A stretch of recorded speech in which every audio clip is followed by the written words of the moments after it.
Come get some.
Fairview's coffee has mysteriously gone missing. Mayhem ensues when strange, coffee-craving zombies plague the city. Detective Mickey Potatoes, an overworked public servant, uncovers why ordinary citizens are losing their minds and how to stop the coffee apocalypse. But it involves the mafia. And when you're dealing with mafia crime families, nothing is ever easy.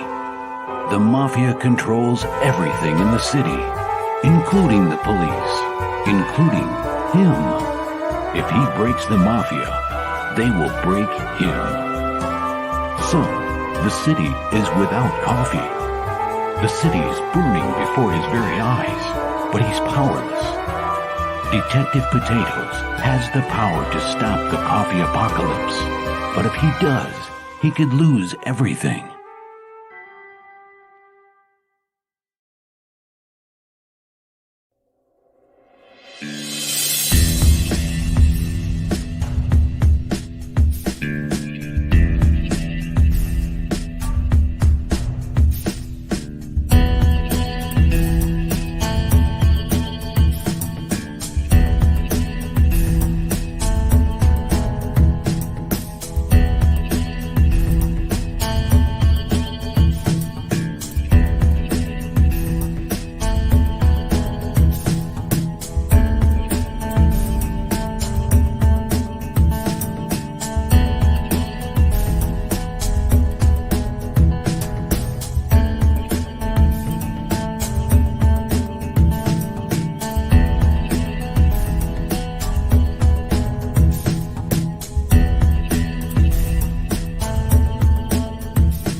First world, come in and take a seat. Pay us no attention, it's all conspiracy. We have satire and parody, some funny, some perverse. If none of it's offensive to you, you'd be the first.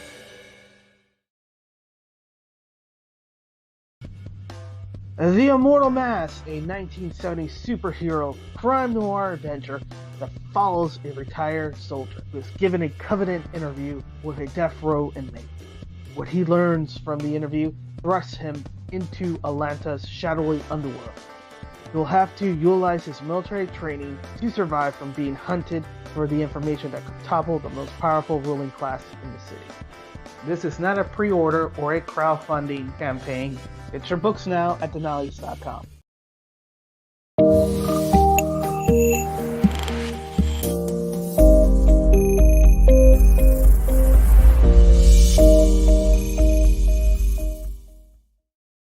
"25 seconds to curtain, folks."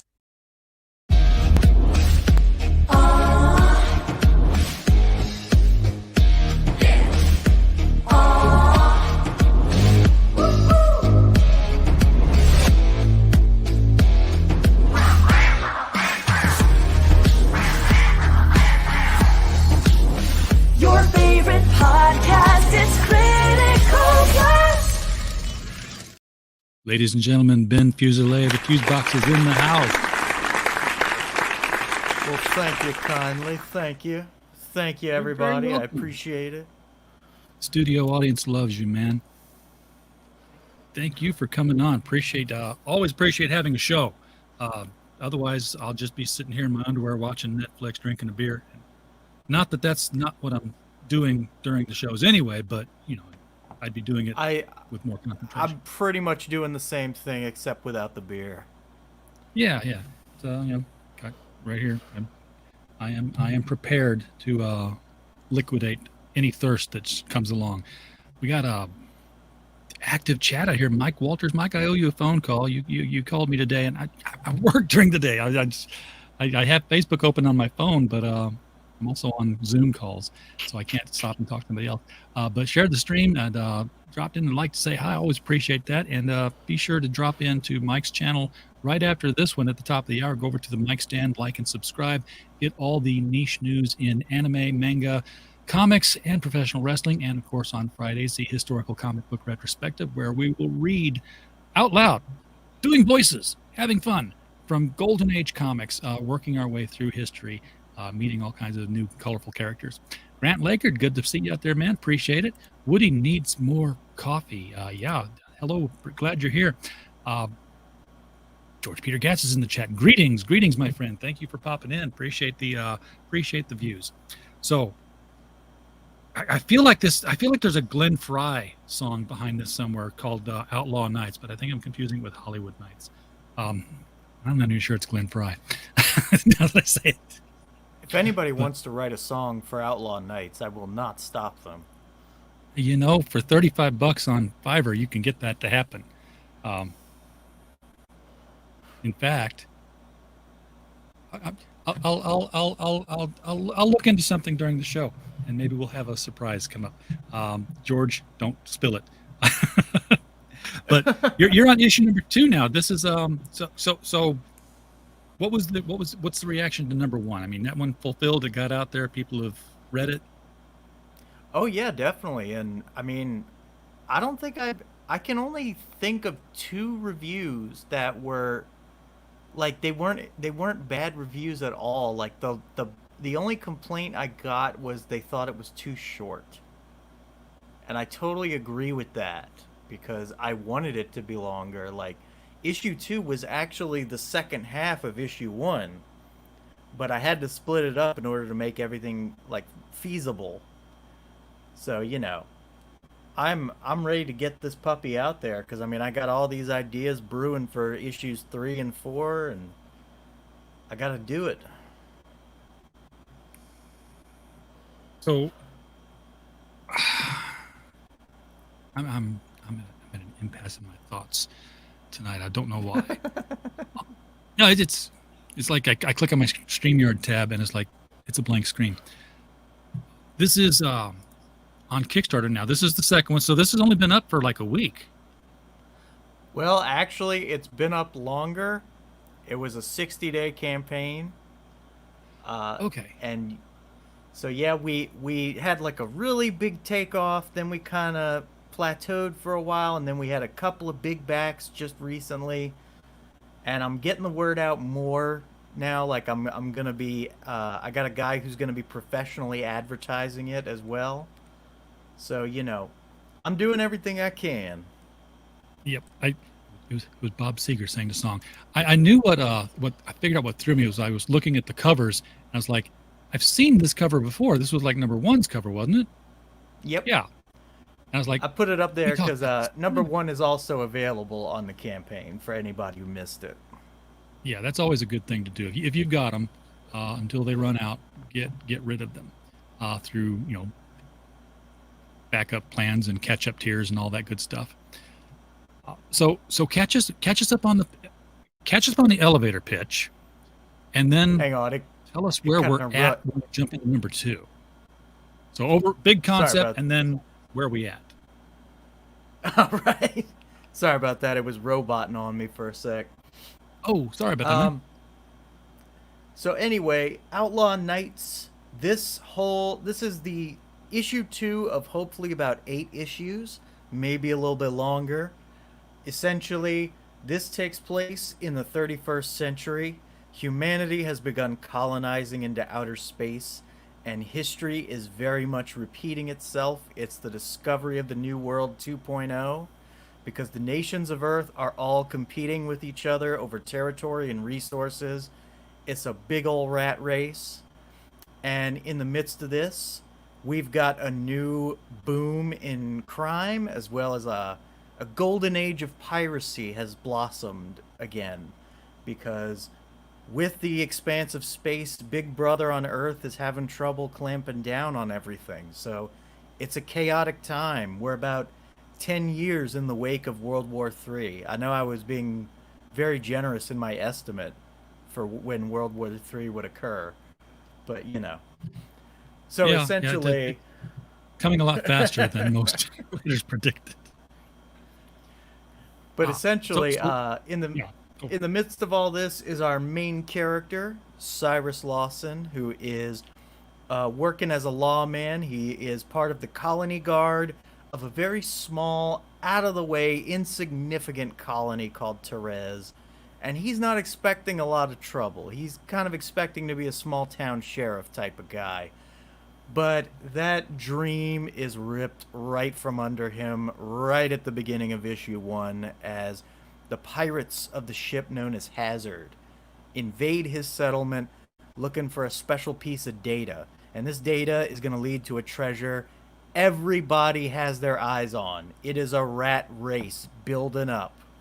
And without giving issue 1 away, our boy Cyrus ends up kidnapped by these pirates. And so now in issue 2, he's got to learn how to survive and the ins and outs of the underworld, and he's also got to kind of get over his very rigid sense of morality, his black and white sense, because things aren't as simple as he thought they were. So when you say kidnapped, they've made him part of the crew, like they shanghaied him? Yep. Okay. That's cool.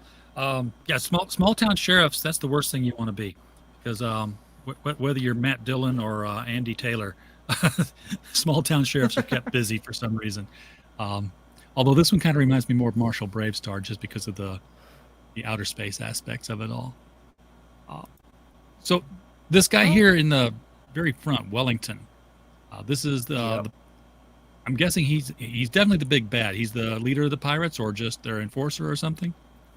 No, he is an enemy of the pirates. He is going to be He's going to be popping up in this issue. He is a British pirate hunter. That could be a problem for your hero here if there's any kind of mistakes about who's on whose side. Oh, definitely. And as you can tell from that cover, he is very unhinged. Too much of him has been replaced by machine. He easily goes berserk. Yeah, I especially like the part where his name tag is welded into his chest. I mean, the arm, that's functional. That's you needed. The name tag, that's just making a statement.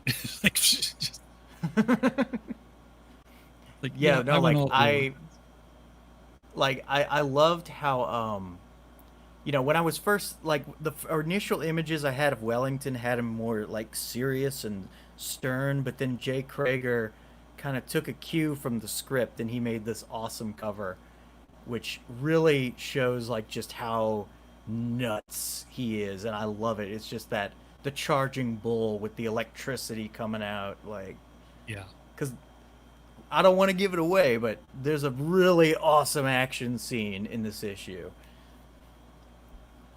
Krager does good work. I've seen some of his previous projects. He's a sculptor too, I believe, right? Yep. So given that he does that as well, is there any kind of Wellington sculpture coming out, or any of the other characters? Sadly, no. The main thing I have in the works right now is I'm in talks with 6 a.m. Comics about doing some chibi stickers of the characters.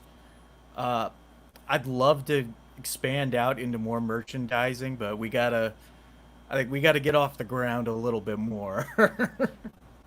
Yeah, that's a smart idea. I mean, I've seen a lot of people jump right out the gate with a book and merchandise, and if you're a proven concept, if you're somebody who's produced stuff before and this is the first of something new, then you can do that with more confidence. But if you're coming out with your first comic series, and I presume this is your first comic series. Yes. Could be wrong. Okay. Then yeah, let people get hooked on the story first before you start. Let them come to you and say, "Hey, when am I going to get a T-shirt? Hey, when am I going to get trading cards?" They'll dictate when it's time to start adding the tchotchkes on. Hey, yo, Pops, glad to see you here. We are, by the way, simulcasting tonight on the Madness Network, along as Critical Blast. So we're expanding our reach, so to speak, on Monday nights. Unhinged would be a sick code name. Yeah. Who are you? I'm unhinged. Yeah, but who are you? Kind of reminds me of I might steal that, because the code names of like all the pirates are legally dead. Basically, we don't know any of their real names. They all go by special code names. I like it. Kind of reminds me of the Spider-Man Doctor Strange line in Avengers, where he's like, "You are Doctor Strange. Oh, we're using our code names now." He's like, I don't know. I found the scene humorous, but I'm easily entertained. I liked it. I thought it was a fun movie. Yeah, you're talking about Infinity War. That would have to be the one, yeah, because the next time they met, they didn't have that thing going on. Then he just, said, "Call me Steve." You don't have to call me Doctor Strange. Okay, Steven. That's weird, but I'll allow it. Like, well, what did you expect me to call you when you said he didn't have to call you Doctor Strange? You're like, Mr. Strange? Oh, he didn't have to call me Sir. That's what it was. So I have something ready for you here, Ben. I'm gonna switch tabs here. Lord. We have a song. We have a rock song. Oh my goodness. And here it exists. I'm gonna just read the verses and the pre-chorus and all that stuff out. In the city where the neon light shines so bright, there's a place where legends are born each night. Fast cars and leather jackets, the city's heartbeat. Underneath the moonlit sky where the wild hearts meet. I'm sure this would sound a lot much better to guitars and somebody who could sing. The pre-chorus. In the shadows of the boulevard where dreams collide, there's a rebel spirit burning deep inside. We're the renegades. We're breaking all the rules. Living on the edge. We got nothing to lose. That doesn't rhyme with rules. Outlaw nights. We're tearing up the town, running free, the kings and queens of this battleground. With our hearts on fire, we'll never back down. In these outlaw nights, we own this side of town. I don't know. Is that following anything at all like Pirates in Space? Oh my God, I love it. Who wrote this? I'll save it for you. This is this is the Devill. This is, I told ChatGPT, write me an 80s rock song in the style of Hollywood Nights called Outlaw Nights. And here you've got it. It's right down to the outro. It tells you the where to put the bridge and everything. A guitar solo. It did everything but write the music. So this stuff's freaking AI. Now, when the AI does do the music, then Well, it's already doing the art, right? We'll have the musicians up in arms as well. Bionic Bro says, take it. I won't even ask royalties, so go with it. Tail End Studios, by the way, I'm waiting to hear some more from Cobalt, dude. Let me know when you get that up and running for the next issue. Would love to have you back on again. So, okay, musical interlude is out of the way. I'll save the whole text and I'll drop it off to you in Twitter. If you know somebody with a guitar, say, hey, dude, take this and run with it. Oh, Lordy. So this is Wellington here as well, although he looks a little bit more thinner. Oh, look. Well, yeah, like that's our interior artist is Juanito from Dwarves vs. Lions. And so that's his take in particular. Because we had Jay Krager do the cover and one of the posters.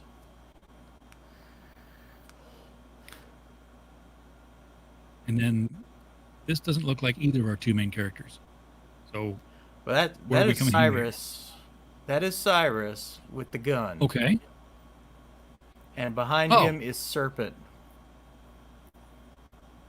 Okay, then I need to go back up to the main cover to find out who's who. Okay. See, here's where I got confused. I thought the big head was the main guy.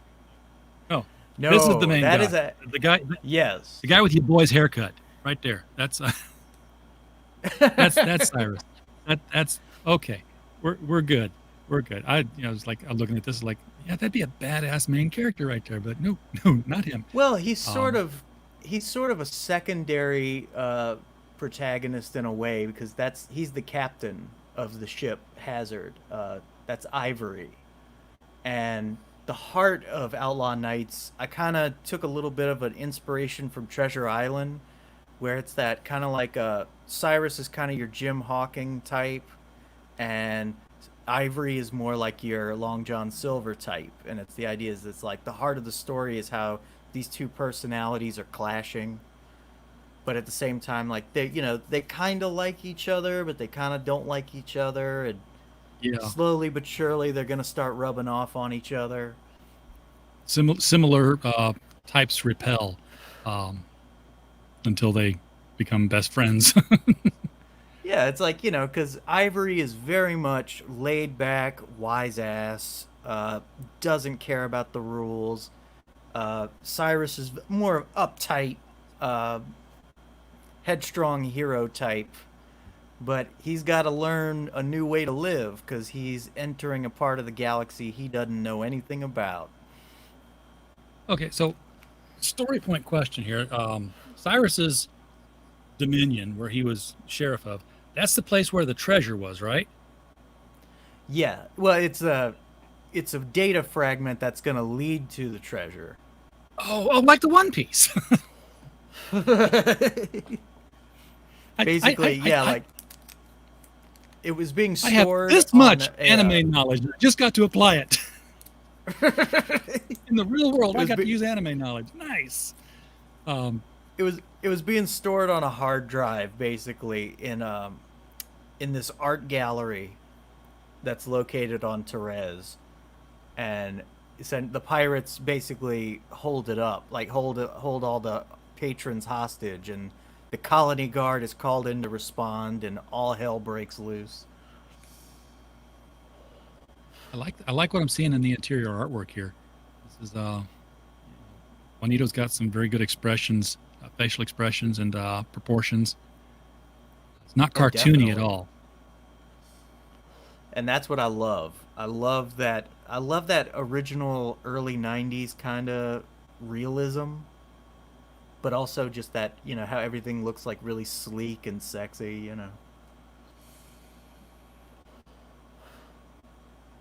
So they got the artwork piece with another piece of the puzzle, I would say.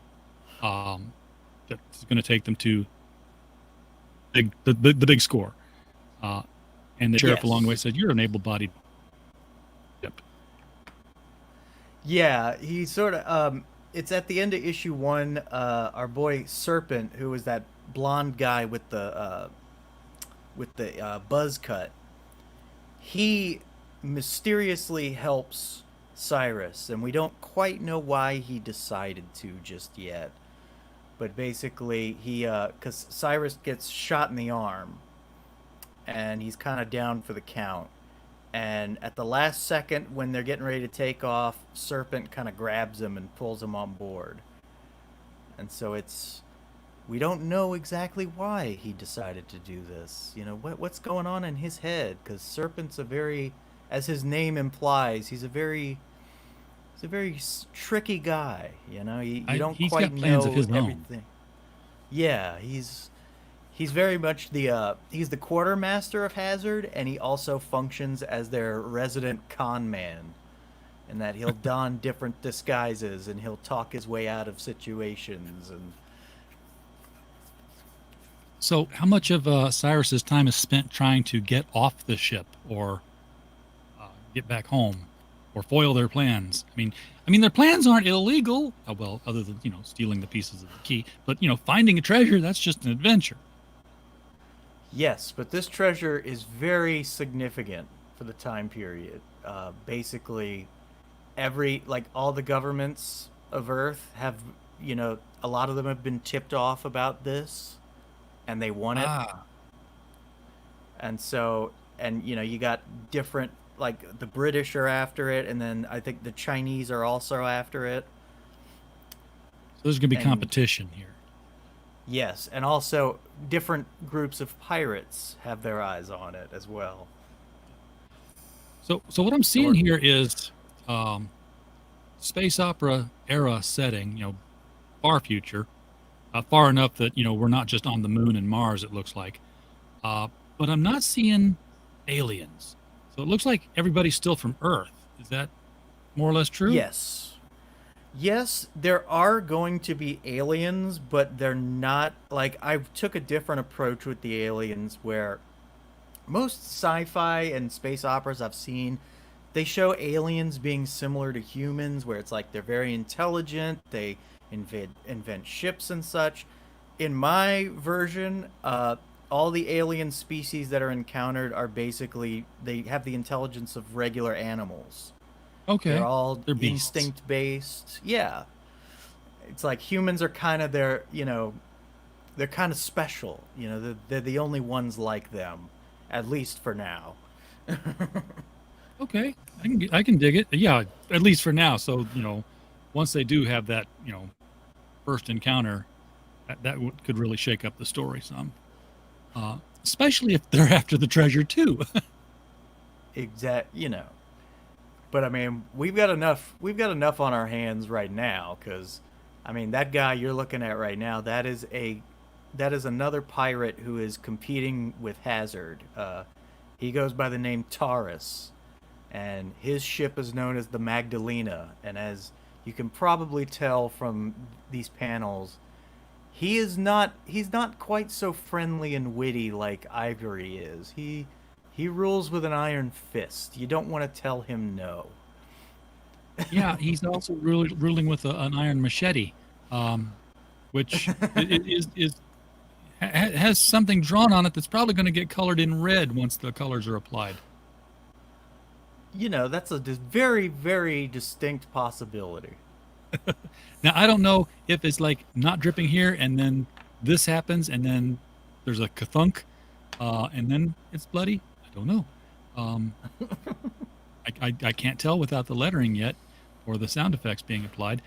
But I do find it interesting that, again, you're on a spaceship, you're in the future, and your weapon of choice is a physical edged blade, as opposed to like a blaster or lightsaber or whatever you would think would be futuristic. Definitely. I wanted to veer away from a lot of the usual space sci-fi tropes. I like the idea of a future where we're still using guns, but they're more advanced than they are now.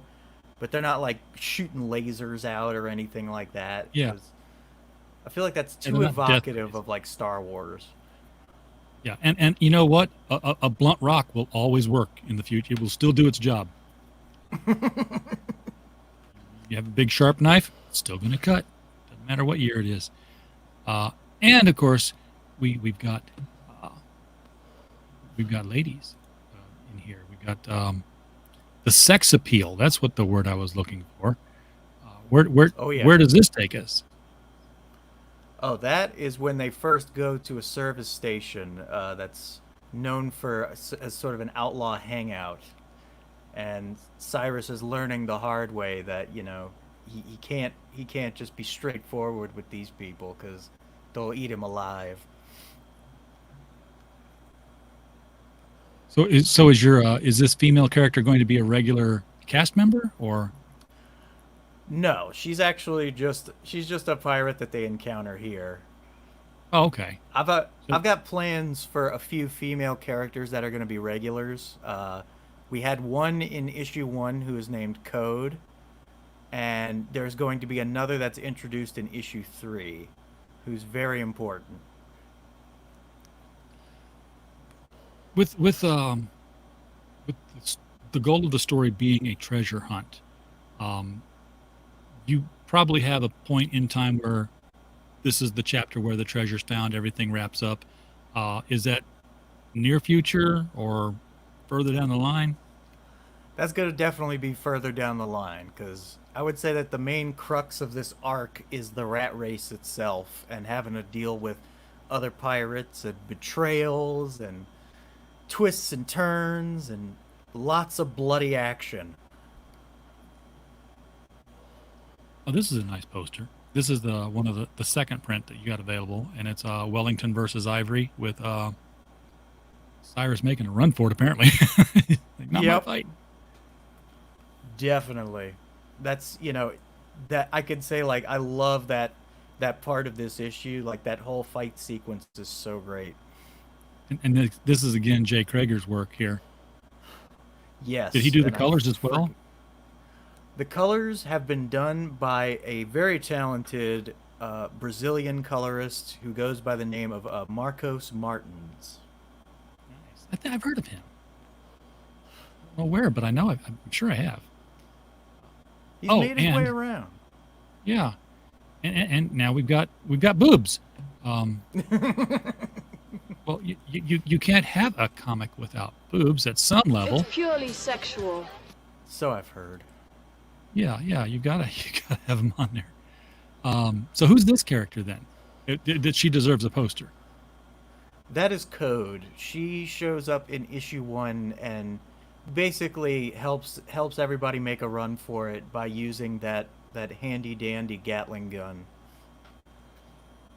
Now she's not in this issue, but is she going to come back, or did she not make it? Yes, she's one of the regulars. It's just that I didn't really have time to explore her character too much. I needed to establish the main characters before we get to like the secondary members of the crew. And speaking of alien animals, that's quite a canary she's got on her shoulder there. Funnily enough, like that creature, he just kind of shows up like in one panel in issue 1, and like when Render did the original cover for issue 1, he just put it next to her as just part of like the cover ensemble. And when I showed like Brian Lobdell, who did that poster, I was like, oh, I want something of Code, and I showed him everything, and he just kind of assumed that was her pet, and yeah, so he like put a parrot. it in there, and I was just like, well, I mean, it looks cool, so I'm not gonna knock it, you know. Like, well, you know, her back strength has got to be enormous. She's standing up, holding a half-ton Gatling gun here, with roughly half a human being standing on her shoulders. Well, to be fair, that gun is lightweight because it's the future. We've got more efficient ways of doing things. Probably some sort of ceramic. I like this picture here. This is now one of the things you didn't have was a video. No trailer for issue number 2. Did you have one for 1? I had one for 1. I meant to do one for issue number 2, but unfortunately I just didn't have the money to do it just yet. I was gonna put the trailer for issue 1 on there, but then I thought, well, I don't want to like confuse newcomers or anything like that. Like, yeah, but I can see that because they might might think it's the same book again. 1. a lot of people do relaunch, same issue. So they might have thought it was the same thing. And well, I've already got this. No, you don't. This is issue 2, folks. Captain Finity, yeah, the British are the anti-piracy people. So thank you, even fictionally, for doing that. Wellington, the guy who's in the unhinged cyborg guy, right there. Him. It's going to be his middle name. Unhinged is my middle name. He's the British guy who's out tracking down the pirates, and I don't know that he locks them away or brings them to justice or just kind of blows up their ship. He looks like he'd be more of a guy who reported home and says, yeah, they're not a problem anymore, rather than here they're in custody, lock them up. You pretty much got it there. He's got a particular hatred for them. Yeah, license to annihilate. Yes, Now, indeed. Do you have any particular way of writing Wellington to indicate he's British, or do you just keep referring to him as that Brit's back? I kind of did. I did a couple of British isms a little bit, but I didn't want to overdo it. I didn't want it to seem like, oh, this is the stereotypical British guy, Yeah. doing the British thing. It's so every once here and there I added in a couple of little identifiers, but nothing major, very subtle. Yeah, something just enough to start the reader's mind off in that direction, and then they'll carry the accent on their own after that. Exactly. I've seen a lot of comic books where somebody has an accent, and you get that patois phonetically spelled all the way through the story. I'm like, oh, I have to translate this into real words. I used to hate Gambit for that very reason. Stop speaking Cajun. We know.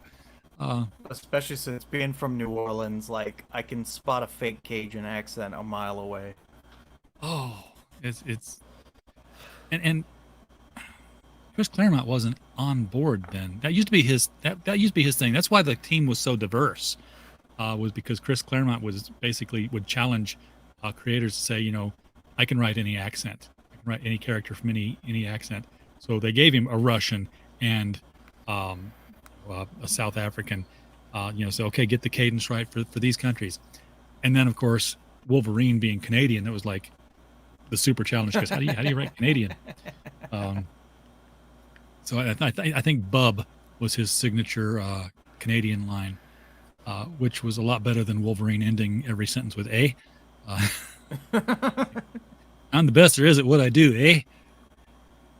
So take off, hoser, before I get you. You're talking a boot. Yeah. Oh, that would be hilarious to have Wolverine says, let me tell you about what I'm going to do. And then every time he cuts somebody, he's like, oh, sorry. Sorry. Yes.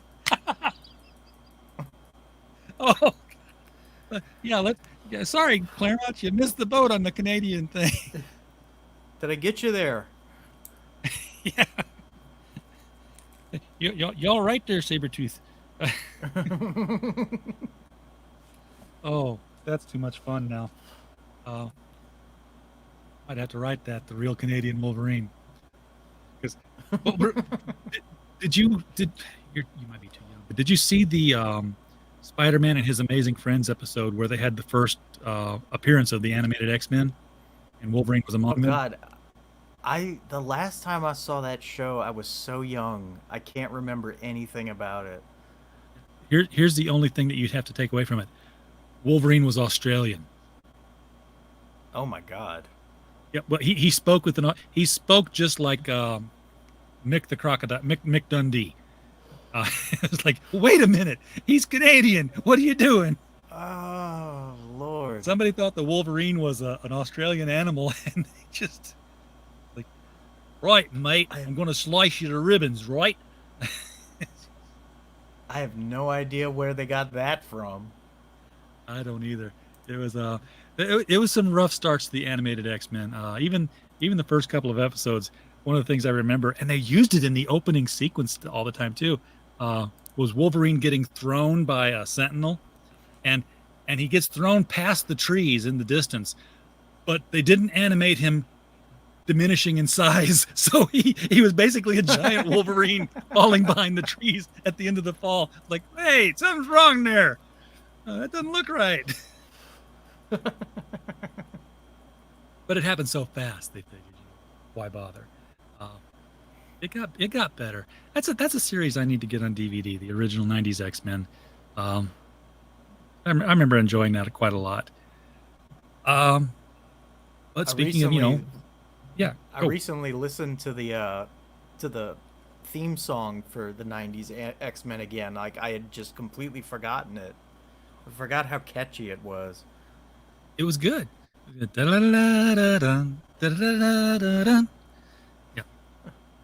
And for some reason, when that was on, I was real heavy into Sandman. And I remember going to bed one night and just like, I'd been up late, I'd been writing, and I was hearing that music and I was seeing the characters, but I was seeing all the different endless characters. Like one would swirl up with the name and then they'd swirl down and swirl back up as a different character. I'm like, that would be a cool card. It wouldn't fit at all, but but it worked in my head at the time. It was the 90s.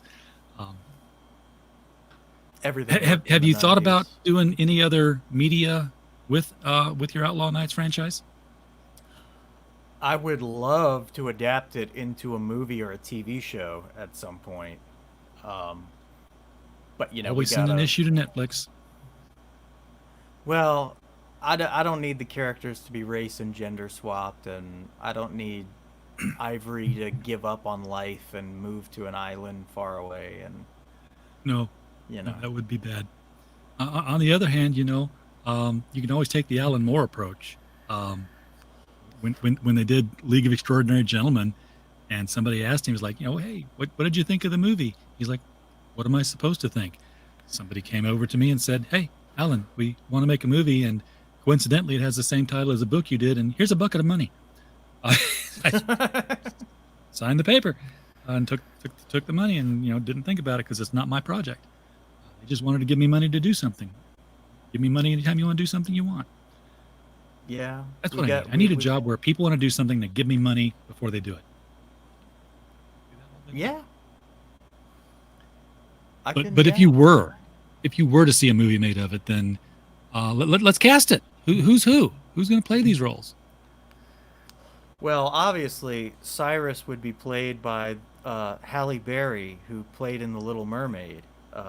It's Halle Bailey. Oh, right. Halle Berry's Catwoman, which would Freudian still be. slip. Yes. Yes. The little she'd be the Little Mermaid. It's hard for me to think of like who would play these characters like these days, because it's like all my references for actors come from like the early 2000s.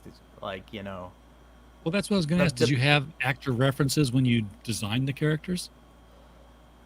Not really. They were just kind of an amalgamation of different characters that I had seen, in media, and it was just like things of like, oh, like I'd like this person to look like, with this particular style of clothing and that going on, and I mean, like Ivory in a lot of ways, he's kind of got that pirate archetype going, but it's updated for the future, where it's like, instead of an eye patch, he's got a cybernetic eye that has really cool abilities.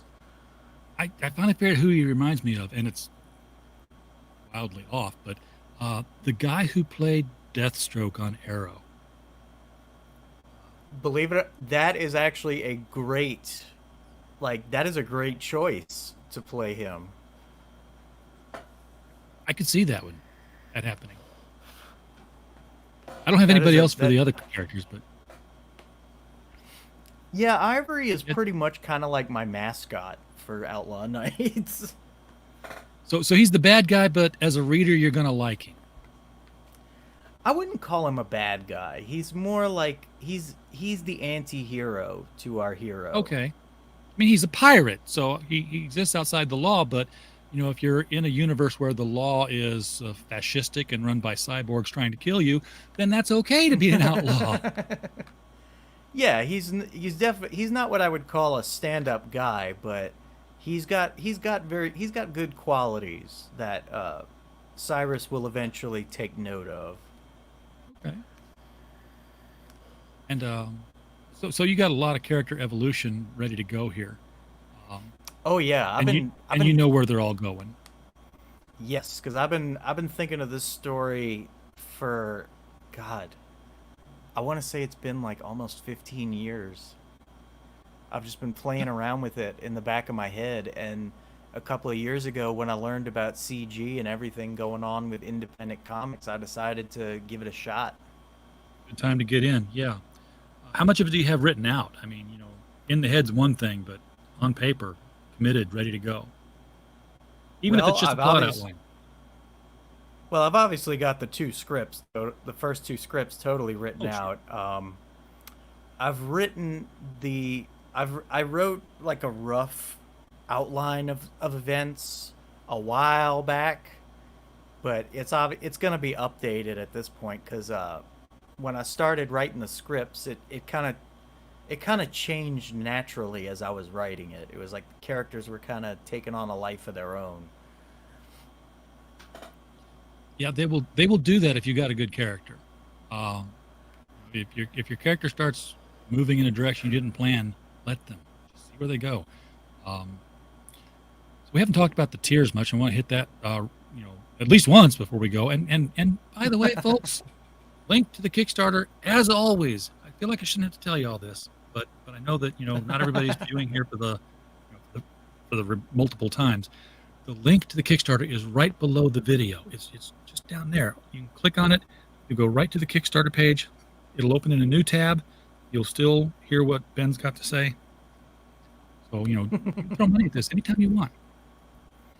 And the first tier you're going to see, other than the obligatory, hey, you can throw money at something and not get anything. It's get something for your money. It's not going to be that much more. It might even be less. For $1, this is I've seen people do this. This is a genius little hack of the Kickstarter platform. $1, you get absolutely nothing. But what you do get then is access to the physical tiers in the add-ons page. Say that there's no tier here that's exactly what you want. No problem. For $1, you go into the add-on page and you just start throwing stuff in. Build your own tier that way. For $5, you get Outlaw Nights issue 2 digital. This is going to be delivered in January 2024. So you've got some production work to do still, I'm guessing, right? I mean, yes, but I basically, whenever I do like a campaign, I always overestimate the time, and I do that on purpose just in case, because I've learned Murphy's Law of Effect is very, very real, and it affects creative projects every time. So I'm expecting to be done a lot sooner than that, but I want to do a little bit of time just in case something from nature throws me a curveball. Yeah, good to be prepared, and under promise and over deliver, and that you'll be golden in the eyes of your backers. I've backed plenty of books where I was like, okay, here's $20-$25 for a book, and then I don't pay attention to campaigns after I back them. I look sometimes at like, oh yeah, I remember backing that. Where's that at? Okay, it's not supposed to be delivered yet. No problem. Oh, this was really, really late. Where's that? What the hell happened? But then when they come in, it's like, I get this package and like, here's a book, and oh, by the way, here's some prints, and here's another book, and because I didn't buy all this, but cool. I got, so under promised and over delivered. You get some really nice stuff. I like things like stickers and magnets. Used to like stickers more, but I found out that when you stick them on something, they're there, and when that thing dies or gets destroyed, the stickers go with it. Magnets, move them around somewhere else. Refrigerator's broke, get a new fridge, take the magnets off, put them on a new one. $15 puts you into the realm of the physical, folks. You get the issue number 2 right here. It is going to be, I'm going to say 22, 24 pages, maybe 20 pages. 25. 25. Oh, I danced right around it. So How do you do 25? You have to have an even number of pages. I managed to do it last time, so Okay. I have Like, confidence. It has to be an even number of pages and it has to be in units of 4. I was gonna do that originally, but I was like, I wanted to get an extra page out. I was just like, I had to get that extra page. Okay. I've got to see this now just to see the blank pages or whatever you did with them to make it work. Also for $15, you can choose to get. Wait a second here. And Yeah, it's a special. okay, it's a special, folks. You can get the number 2 for $15, or you can get 1 and 2 for $15, as well as the digital of each. I know where I put my money, and there's only 30 of those for the special. After that, you're just going to have to, get number 2. If you've already got number 1, then of course. No, if you've already got number 1, you get a second number 1 for the same money. You got a backup. I had, because that's the thing. Like, I had 30 extra copies that I didn't know I had, and so when I found them, I was like, "Oh lordy, I got to do something." So I decided to do a special, limited time only 2-for-1 special. You also have an overseas bundle special. So this is 8 copies, and you're shipping it anywhere in the world. Yep. So what's the deal? Why is this special to overseas? I know it's got to do with the shipping, but Yes, because I've noticed how, like, it always sucks how people overseas tend to get kind of screwed with the pricing. Like, they always have to pay a lot more. So I've noticed, like, a lot of folks overseas will all kind of go in on a few copies together and they'll get it shipped to one address. So I decided to make a tier just for that. that's one way to do it. Get 7 of your buddies in, and everybody gets a copy. Split the shipping cost. Yeah. Or, you go through Critical Blast Logistics and we can ship it for under $20 anywhere in the world. True story. I mean, I am going through you, so, Yeah. You are? Oh, yeah, of course. I knew that. $150 retailer bundle. This is cool. I love it when the retailers can get in on things and get these crowdfunded books in their stores to, the 90% of people in comics who don't go to Kickstarter and Indiegogo. And as much as we live there, it's hard to believe that, most of the people buying comics don't even know about what's going on here because they don't buy it online like that. It's peculiar. So you can get, if you're a retailer, you can get 10 copies of 1 and 2 and sell them together. Name your own price, but you're paying $150 here, so that's $7.50 a book, folks. Selling for $10. Say, hey, this is limited edition, crowdfunded book, small print run. Put your own price on it, whatever you want. Okay, $200 you can be drawn in. I can't believe these aren't gone yet. These will probably go during the last week or something. Well, I think I launched that perk just like 2 days ago. Because it was actually somebody asked me to do it, so I delivered. $200, be immortalized in the book. I guess you'd be one of the background pirates or something, or somebody who gets killed. You'll definitely be a pirate. If you're a lucky lady, you may be that pirate that was talking to Cyrus. Oh, okay. So you could redraw that character, is what you're saying. Yes. I talked to Juanito. I was like, would you be cool throwing in some people? He was like, yeah, sure. So I was like, all right. We're going to do it. Okay, so not a very complicated project here. There's not like 11 tiers and you're like, do I want to get the one with the first 1 copy of number 1 and 2 of 2, or 2 of 1 and 1 of 2, or no, it's book 1, it's book 2, here's 8 of them, here's 50 of them, or 10 of them. Keep it simple. It's especially I think like it's good to keep it simple in the very beginning, and it's like if we can gain some momentum, I'll be able to start throwing on some more extras. But I want to make sure that I can deliver. That's the most important thing. Yeah. Now, speaking of extras, these prints here, I didn't see these prints on the tiers. Are these only add-ons? Those are promotional images that are going to be featured in the book itself. So the book may be more than 25 pages. Yeah. Okay. Is there anything that's an add-on that's not one of your items over here? We have 3 poster add-ons, and I have them. They were like towards the bottom there. It's the cover, the action shot with Ivory and Wellington, and the sexy code pinup. Okay. Are these Gemini mailer sized posters or big roll them up in a tube posters? Definitely going to be tubes. Last time I got bold and I actually shipped posters flat, and that was a very stupid idea on my part. Be damned if you got a big enough flat. Yeah, but it cost me a nice bit of money, so Yeah.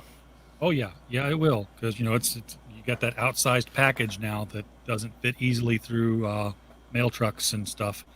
And I've had people send me posters. I'm like, do you want this flat or in a tube? No, Gemini mailer. Okay, it's bigger than the Gemini. Yeah, fold it. Okay. And I can do that. I've got a professional mechanical paper folder that posters go in. They get a nice little crease. And folds nice. It's not crooked or anything. But I always hated that. When you get when you're a teenager and you got some magazine, it's like, hey, there's a poster inside. And you pull it out. It's like, fold it out and then fold it again. There's a 4 crisscross on it. Like, I don't know. She's got a crease, right? It was not that kind of poster, but it's that kind of poster. I was growing up in the Farrah Fawcett pinup day, and you all know the poster just from my saying her name. Anyhow, yeah, you're right. I have cohorts and other horts. Woody, glad. Thank you. Remind me of that. Edwin Acevedo was here just a couple days ago. Glad to have you back in the chat, Edwin. And as a reminder, 1 minute away from the mic stand, so do pop over there. There is the link from Mike. Once you're there, like and subscribe, so you don't have to find that link again, and it'll just pop up where you need it to be. Ben, we're at the top of the hour. Is there anything about this project that we didn't cover that we need to cover real quickly? I think we've pretty much got it. It's just an awesome world to get lost in. Pirate adventures in space, freaking awesome technology and action and sexy ladies. It's everything you could want and so much more. I've put my heart and soul into this story, and I'm very proud of it, and I know that you will enjoy it. Okay. Well, I just, I just talked with ChatGPT again, and I asked it, because it was a cool song. It was a nice 80s kind of Don Henley kind of thing. But I said, could you rewrite it with the idea that everything happens in space with pirates? So now the verse is, in the cosmic depths where the stars ignite, there's a crew of pirates seeking fortunes bright, spaceships and laser cannons, their vessels of might, underneath the moonscape where they own the fight. This sounds like it's now the theme song to a cartoon show in the 90s. This is Transformers or Brave Star or something. Oh my God. Outlaw knights sailing across the celestial sea, pirate souls ruling the galaxy so free. With their hearts ablaze, they'll never bend the knee. In these outlaw nights, they claim their destiny. Okay. Wow. I'll get it to you. You get a guitar and rock it out, and maybe that'll be your next video trailer. AI is scaring the hell out of me. It should master AI before it masters you, man. That's the thing to do. All right, Ben, thank you so much for coming on tonight. It's been a blast talking with you about Outlaw Nights and all the pirate and space story that's going on. I love that kind of stuff. Grew up on all the space opera stuff. So glad to see more of that happening. Everybody in the chat. Yep, you're more than welcome. I live to serve. Everybody in the chat, thank you so much for being here tonight. We don't have a show without you. We're just, a podcast falling in the woods otherwise. So we're always glad that you're here. And, of course, while you were here, as always, we just hope you had a blast. Good night.